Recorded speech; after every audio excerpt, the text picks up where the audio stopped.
Welcome back to learning creation. और आज हम बात करने वाले हैं आईपी एड्रेस के बारे में। ठीक है, इससे पिछली वीडियो में हमने बात करी थी टीसीपी आईपी सूट के बारे में और साथ ही कुछ प्रोटोकॉल्स के बारे में। और ये अब बातें यहाँ से ये शॉर्ट वीडियोस और इन्फॉर्मेशन के बाद नेक्स्ट तब्दील होंगी हमारे नेटवर्किंग के इंटरमीडिएट कोर्स की तरफ, जहाँ पर आप जानेंगे नेटवर्किंग से जुड़ी हुई कुछ और बातें। ठीक है, तो इसी के लिए हमारे ये इस सीरीज की नेक्स्ट इन्फॉर्मेशन वीडियो, ताकि जब आप कोर्स की तरफ बढ़े और कोर्स पढ़ने बैठे तो आपको कुछ मूल बातों का पहले से पता हो। ठीक, यहाँ पर हमने ये जाना था कि टीसीपी आईपी जो है वो एक रेफरेंस मॉडल है four layer of communication protocol का, जो गवर्न करता है क्या इंटरनेट की दुनिया में आपके डाटा के ट्रांसमिशन और कनेक्शन को, ताकि आप from one node to another node data transfer कर पाए। ठीक, ये हमने जाना था अभी तक। अब इस वीडियो में हम जानेंगे खास आईपी के बारे में कुछ डिटेल, ताकि आपको आसानी में समझने में इसको अच्छे से हो। ठीक, इनकी फुल फॉर्म क्या होती है? Transmission control protocol for TCP and internet protocol for IP. ठीक, नेक्स्ट, पिछली वीडियो में हमने बात करी थी डीएनएस के बारे में, यानी कि डोमेन नेम सिस्टम। तो इस वीडियो में हम क्या सीखने वाले हैं? इस वीडियो में सीखने वाले हैं डीएनएस के बारे में। इस वीडियो में हम जानेंगे आईपी एंड इंटरनेट प्रोटोकॉल के बारे में। यहाँ पे हम जानेंगे टाइप्स ऑफ आईपी के बारे में, और सेकंड हम जानेंगे डिफरेंस बिटवीन IPv4 यानी कि वर्जन 4 और IPv6 के बारे में। इसी के साथ आईपी में कुछ क्लासेस का एक कंसेप्ट होता है। हम बेसिकली इन 5 क्लासेस में आईपी को डिवाइड करते हैं, और इसमें से ये 3 जो होती है वो मेजरली यूज करी जाती हैं। इन 3 क्लासेस का इस्तेमाल हम करते हैं एक किसी भी नेटवर्क में जो भी नोड्स उपस्थित हैं उन नोड्स को आईपी देने के लिए। हालांकि डी का इस्तेमाल हम करते हैं मल्टीकास्ट में, और ई हमारे पास जो होता है ये वाले क्लास, इसको हम यूज करते हैं एक्सपेरिमेंटल केस में। ठीक, और साथ ही हम ये भी जानेंगे कि जब हम कोई आईपी लिखते हैं तो क्यों हम आईपी को 4 सेक्शन में डिवाइड करके लिखते हैं। ठीक, तो बने रहिए हमारे साथ, देखते रहिए लैम्ब्डा कम्युनिकेशन का ये नेक्स्ट एपिसोड। और आज हम जानेंगे आईपी के बारे में। तो ये है आपका एक पीसी जो कि इंटरनेट से कनेक्ट है। तो ये है आपका पीसी जो कि इंटरनेट से कनेक्ट है। यहाँ पे एक संभावना और है कि आपका पीसी ना हो करके ये एक नेटवर्क ऑफ पीसी हो किसी एक बड़ी सी ऑफिस बिल्डिंग में, और ये आपस में तो कनेक्ट होंगे ही, ये कहलाएगा नेटवर्क। और फिर ये इंटरनेट से भी एक्सेस हो। ठीक है, तो ये 2 केस पॉसिबल है। तो ये 2 केस पॉसिबल है कि एक आपका डिवाइस आपने इंटरनेट से कनेक्ट किया है, या फिर एक ग्रुप ऑफ डिवाइस कनेक्ट है इंटरनेट में और वो इंटरनेट से कनेक्ट होते हैं। इन कई केसेस में जब आप इंटरनेट से कनेक्ट होते हैं, यानी कि जब नेटवर्क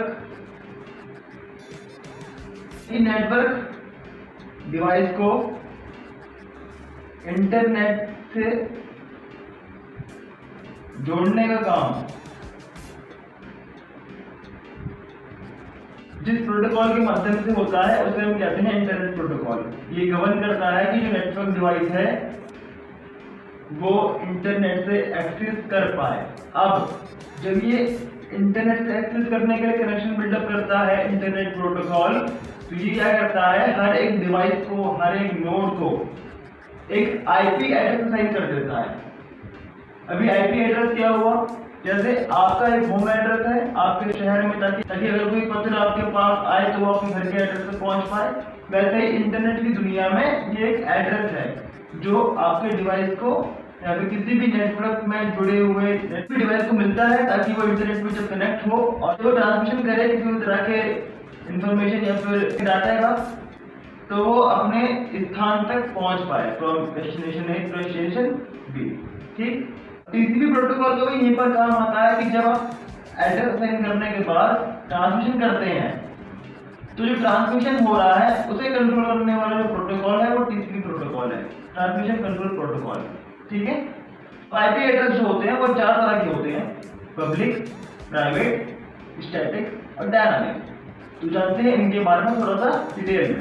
तो इतना तो आप समझ गए हैं कि जब कोई डिवाइस इंटरनेट से कनेक्ट होता है तो उसको एक आईपी एड्रेस असाइन करा जाता है, और आईपी एड्रेस असाइन होने के बाद उसका एक एड्रेस बन जाता है इंटरनेट की दुनिया में, ताकि हम उसको लोकेट कर सकें। ठीक, और जब ये कोई तरह के डाटे का ट्रांसमिशन करेगा किसी और डिवाइस के साथ, तो उसे कंट्रोल करने का जो एक प्रोटोकॉल होता है ताकि ट्रांसमिशन ऑफ डाटा अच्छे से हो पाए, उसे हम कहते हैं टीसीपी प्रोटोकॉल। मेरी बात क्लियर? अब इससे आगे आईपी को हम बांटते हैं 4 तरह के टाइप्स में, जिसमें हम एक को कहते हैं पब्लिक आईपी, एक होती है प्राइवेट आईपी, एक होता है स्टैटिक आईपी और एक होता है डायनामिक। ठीक, तो ये क्या होते हैं?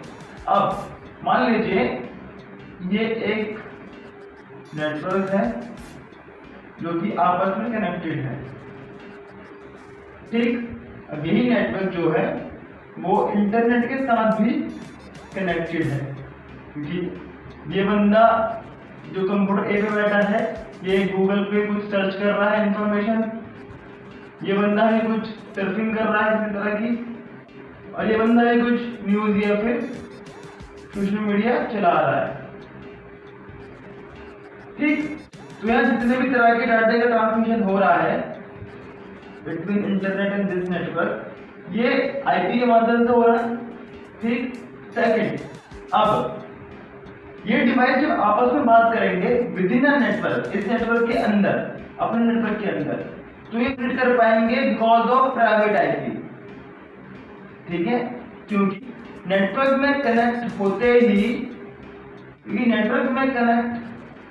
ही एक यूनिक आईपी एड्रेस मिल जाता है हर एक डिवाइस को। ठीक है, तो वो आईपी एड्रेस जो किसी भी तरह के नेटवर्क के अंदर जुड़े हुए डिवाइसेस से बात करने के काम आए, कम्युनिकेट करने के काम आए, उसे हम कहते हैं प्राइवेट आईपी। ठीक है, या फिर मैं इस तरह से कहूँगा कि प्राइवेट आईपी की हेल्प से हम हमेशा नेटवर्क के विदिन, नेटवर्क के अंदर के जो सिस्टम कनेक्टेड है उससे और उनमें बात करते हैं।